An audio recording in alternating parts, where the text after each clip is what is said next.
Welcome to Merchant Seeds Cup of Joe. On this episode, are all seed treatments created equal?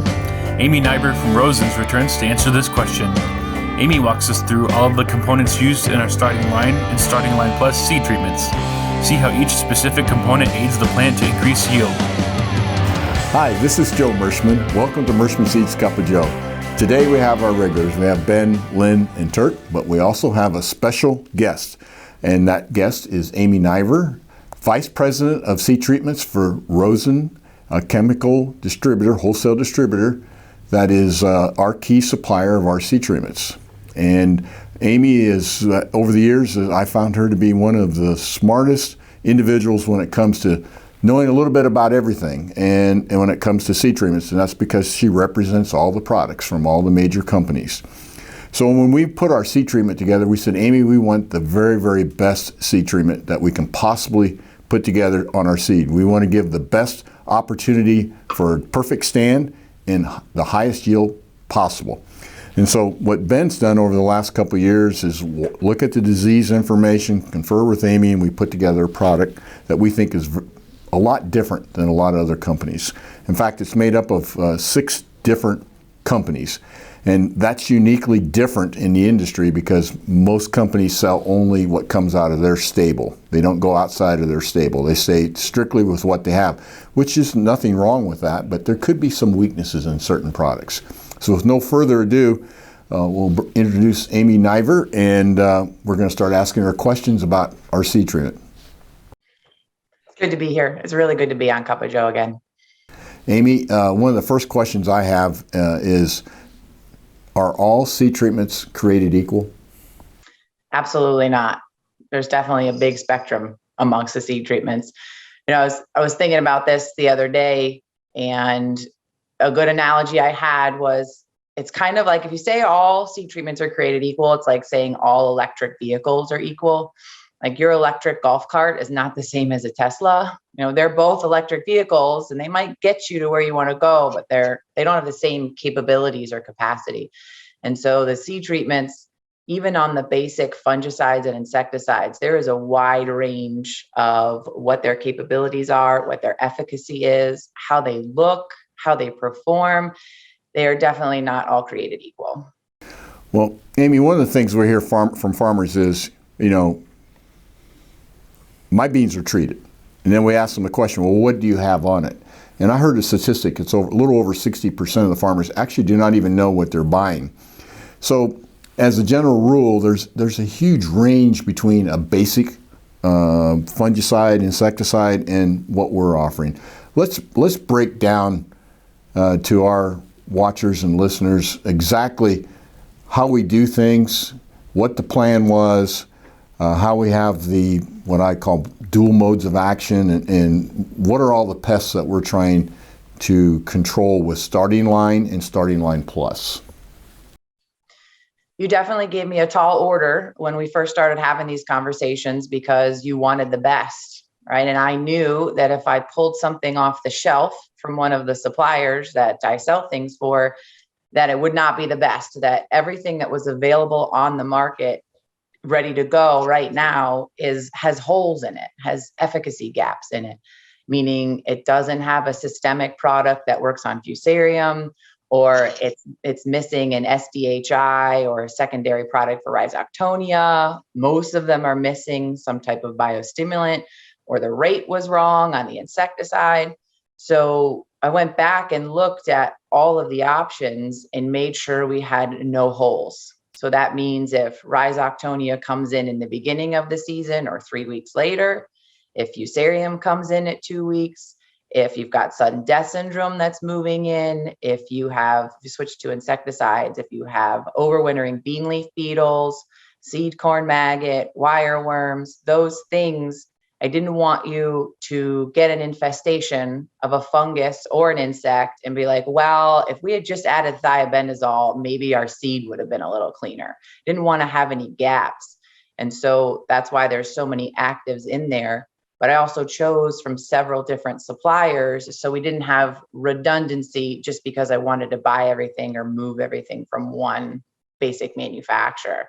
So we picked and chose so that we had no gaps in efficacy, and we had dual modes of action, meaning for every pest we expected on the soybeans, we had at least two things that worked on it. And so that was table stakes. That was the base fungicide and insecticide protection, right? That's where we had to start to make sure we had our hard chemistries covered.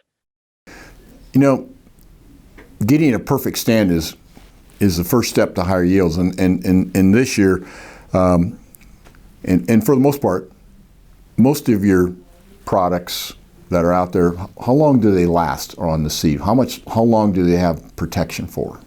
For the average fungicide and insecticide, we're talking the basic seed treatments, you get at most 3 weeks of efficacy out of them.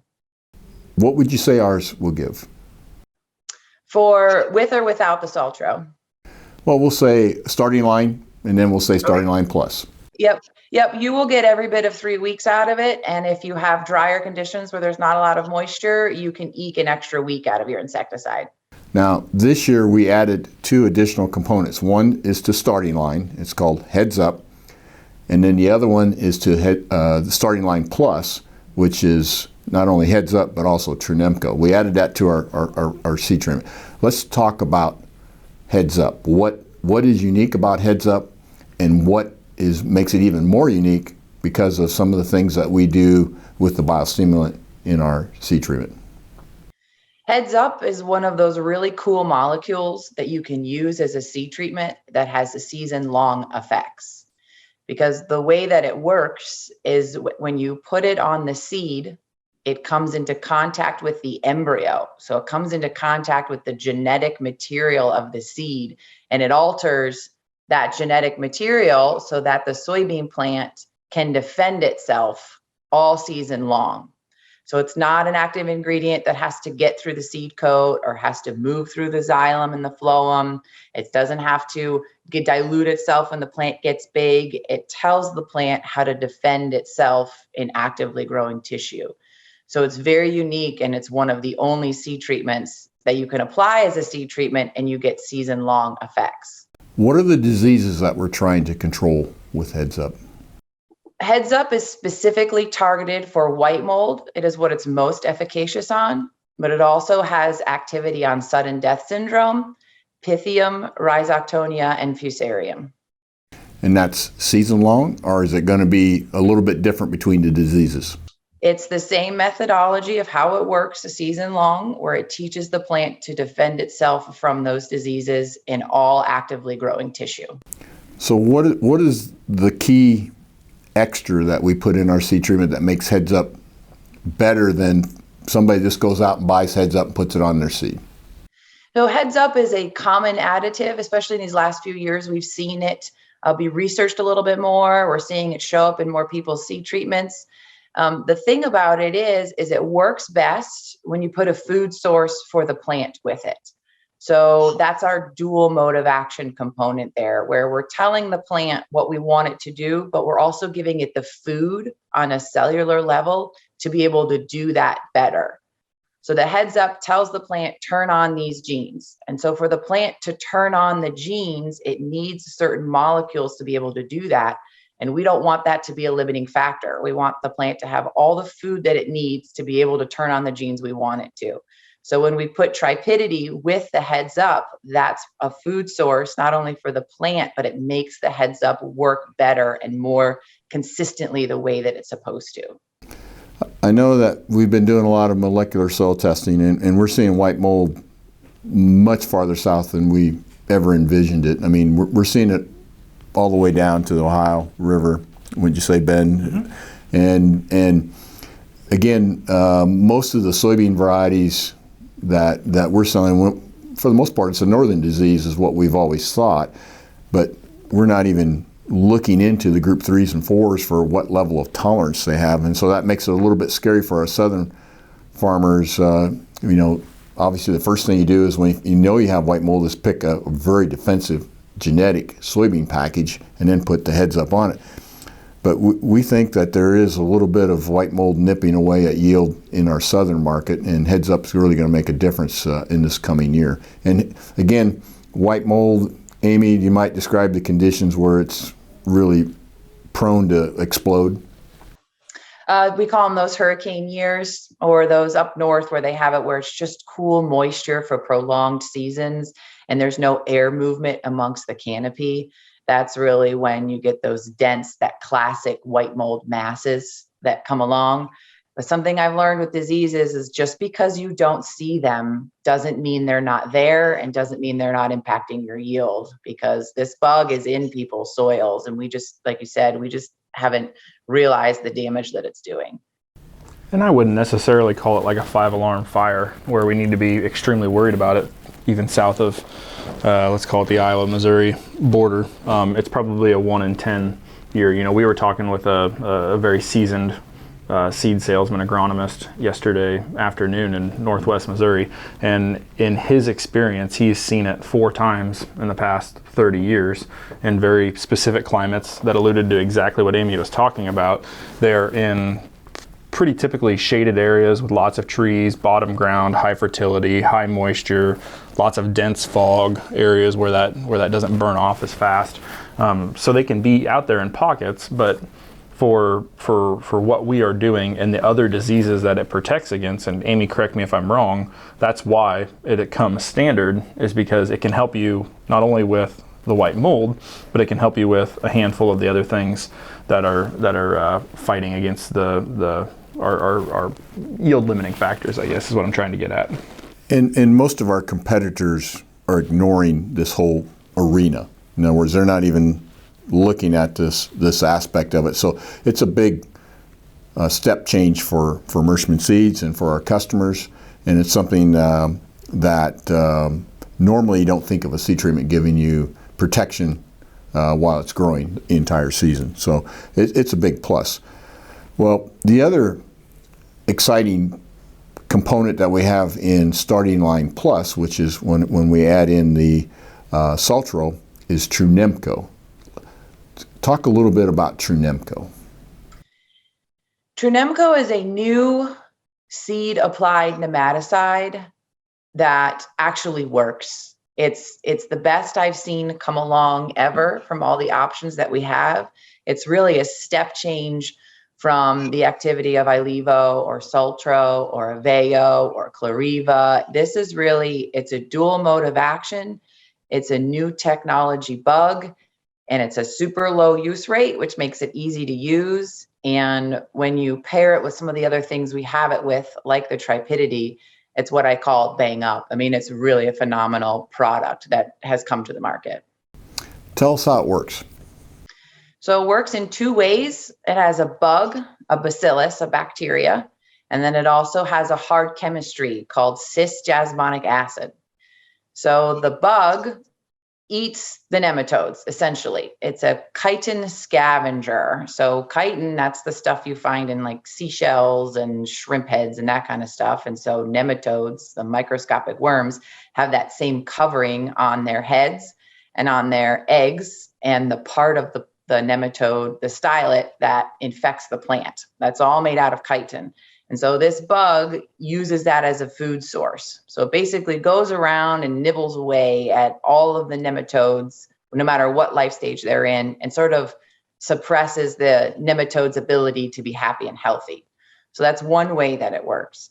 The second way that it works is the cis-jasmonic acid helps the plant lower its immune response. So when the nematode infects a root, the root responds by making a cyst. It's much like a mosquito bite, right? When a human gets bit by a mosquito, the saliva goes in and you get this welt that's itchy. That's your immune response. Well, the soybean plant does a very similar thing. And so this cis-jasmonic acid helps the soybean plant make less of the cysts, and the cysts that it does make are smaller. And in those cysts is where the nematodes reproduce. So it's helping make the nematodes less healthy while at the same time giving them a more hostile environment to reproduce in. So it's not going to eliminate what's going on, but it will definitely make it less. You will see a visual difference if you've got a real bad nematode infection, that yellowing and stunting. It's really, I've never seen anything like it. I know I keep saying that, but because it's dual mode of action and it helps the plant and the nematodes, it makes a big difference. Amy, is it targeted at cis nematode only? It is, I'm very excited about it for cyst nematode because we've never seen anything work like this on them, but it also has very good activity on root knot, reniform, sting, lance. It's also doing really well on other crops like corn and cotton. It is, because of the way that it works, it's very efficacious on most microscopic worms. Again, the turpidity, that food source, the biological piece, there's a hand-in-hand connection there that makes it work more effectively as compared to if the turpidity wasn't in there. Let's talk a little bit about turpidity. I know we've talked about it in the past, but let's review what turpidity is and what it does for the seed. Tripidity is a three-way biostimulant. It's a next generation with a hard chemistry that's registered with the EPA, mixed with a nutrient and amino acid package. So it's specifically designed to tell all of the seeds the same chemical message at the same time, and then feed them all the same thing at the same time. So no matter what type of nutrient deficiency you have in the soil, on a cellular level. So this is on the seed, that first few days of respiration that's happening. This is where this difference is happening with tripidity.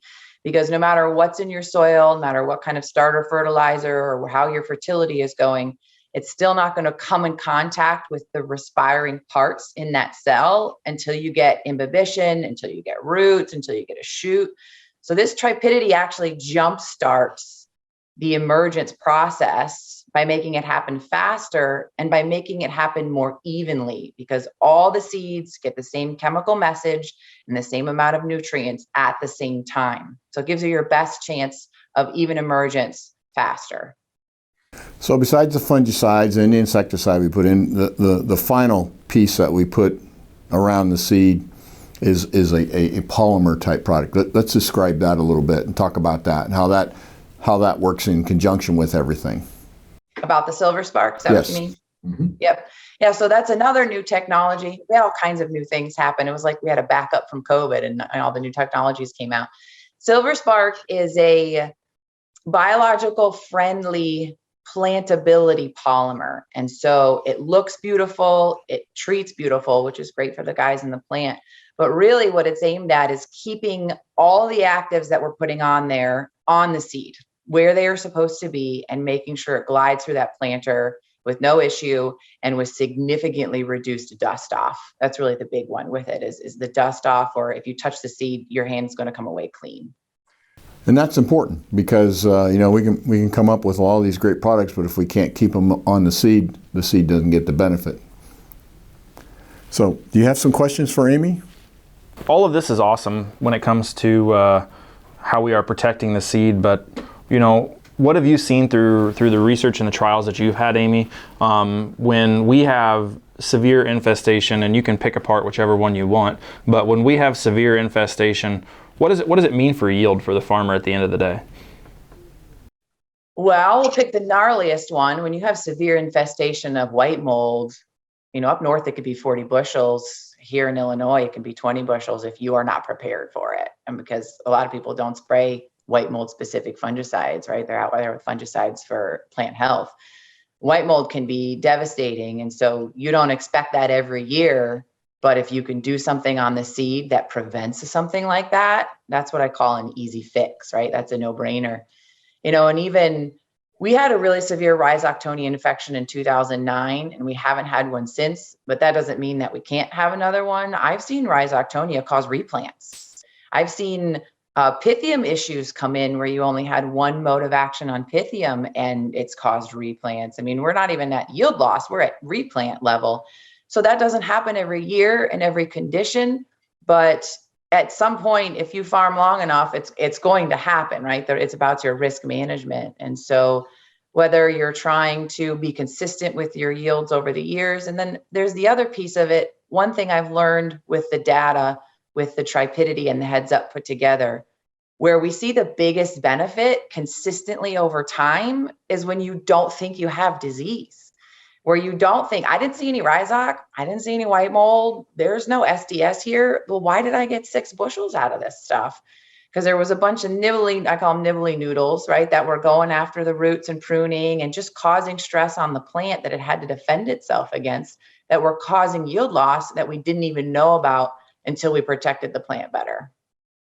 So I think one of the pieces of data that you've shared with us over the years is the Iowa State data done by XB, and I think they saw up to a 16, 17 bushel yield advantage in Iowa State's trials from 2005 to 2015 when they did that in the white mold specific example that you started with there. What kind of protection do you think we can see in areas with, what kind of yield advantage do you think we could see in areas that have soybean cyst nematode counts in the 2,000, 3,000, 4,000 egg count range?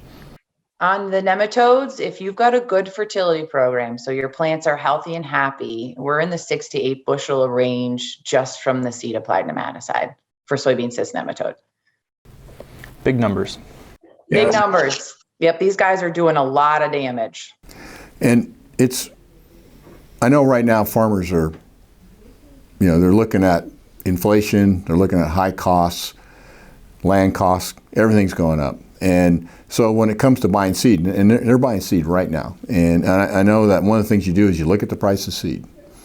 And I think what we're trying to make sure we explain is the value proposition that we have on our seed, is that we know that we can make a big difference with our seed treatments. And some of our other companies out there are saying, well, yeah, our stuff's treated too.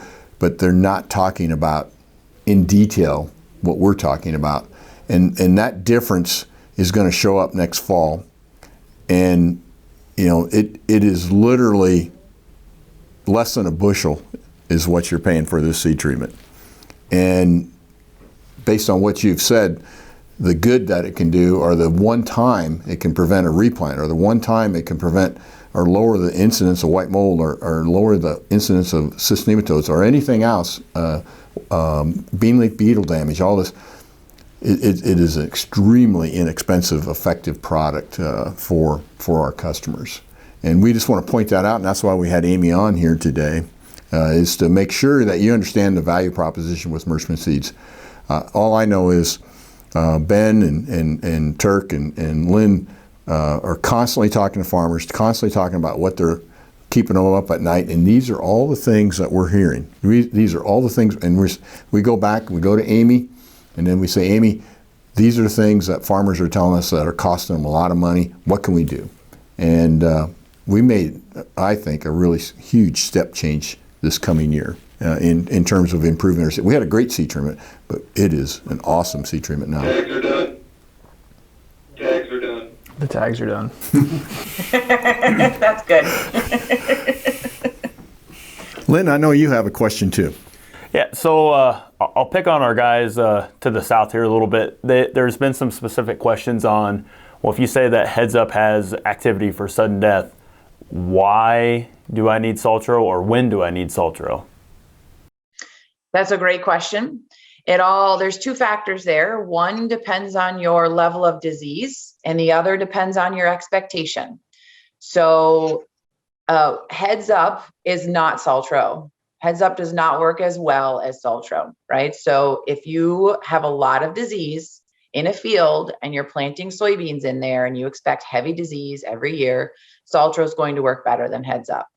The Heads Up will continue to work on all of the other diseases that are still out there, because Saltro only works on the fusarium, or the sudden death syndrome part of it, right? So sometimes, with the crop protection mindset, we're trying to control things. We're trying to see no disease at all. And just because there's some disease doesn't mean the seed treatment you put on there wasn't working or didn't help. Maybe it took your yield loss from 10 bushels down to 8 bushels. So that Heads Up molecule for SDS, that's why we don't rely on it totally for SDS, that if you've got good disease, if you want control, if you want those 10, 15, 20 bushels that can happen, then you need something like Saltro, where Heads Up is a baseline. And it still works. It still lessens your yield loss, but the ROI, it's not nearly as expensive. And so the control, you get what you pay for is very true with these, where you have a basic level of heads up management and it works on all the other diseases. And Saltro is specifically for high infestations of SDS. So in your opinion, Amy, if you've seen visual examples of sudden death in those fields, you should stay with Saltro. Is that correct? It depends what your expectation is. If you want to control it, yes, you should stay with Saltro. If you just want to put something on there that will help and you'll take your losses, Heads Up is that product. So it depends what you're wanting out of it. Okay. Any other questions? Amy, would you say that Heads Up works a lot like somebody taking vitamin C to boost their immune system? I mean, it sounds like that's kind of what you're talking about. Is it boosts that plant's ability to handle other stresses and diseases? It's a very similar concept while giving the immune system very specific instructions on how to do it. Mm-hmm. So it gets pretty detailed. Well, Amy, as always, you're a wealth of knowledge, and we appreciate you helping us, put together what we call a world-class seed treatment and to help farmers increase their yields, because at the end of the day, that's what farmers got to pay the bills with, and that's extra yield. And there's nothing more frustrating than to have a good crop coming on and then have it wiped out by a disease that comes in like white mold in midsummer. So that brings us to the corny jokes. And again, Amy, you don't have to stay for this, but you're welcome to. I mean, this can be painful sometimes, okay? All right. A lot of our guests want to get up and leave. Yeah, I know. That's when the click goes on. Well, anyhow, we're getting close to Christmas, and we're in this Santa theme, and by the way, don't forget, next week's Cup of Joe, we are going to talk to Santa Claus directly, and he's got, it's going to be a great episode, so don't miss our Christmas edition of Cup of Joe. All right, first one. Which of Santa's reindeer has the worst manners? Which of Santa's reindeer has the worst manners? I'll bet you can get this one. Somebody can get this one. Which one has the worst manners? Rudolph. Rudolph, okay? Mm-hmm. Of course, right? Of course. All right. What do you call a bankrupt Santa? Lynn, you ought to know this. You used to be in the banking business. What do you call a bankrupt Santa? Saint Nicholas. Nicholas. Mm-hmm. Mm-hmm. Okay. All right. I'm going to try to save the best one for last. I got 4 this week. Who is Santa's favorite singer? Who is Santa's favorite singer? Elvis Presley. Elvis Presley. Uh-huh. Okay. Yeah. Obviously, that's right. All right. Why do Dasher and Dancer love coffee? Why do Dasher and Dancer love coffee? Because they're Santa's Starbucks. They're Santa's Starbucks. That's a good one. Okay. 1 out of 4. 25%. Well, we'll take it, okay? At least we got one good one this week. Anyhow, don't forget to watch next week's episode when Santa joins us. I think you're going to find it really entertaining as well as informational. And we hope that you and your family are safe and healthy, and we'll see you next week. Take care.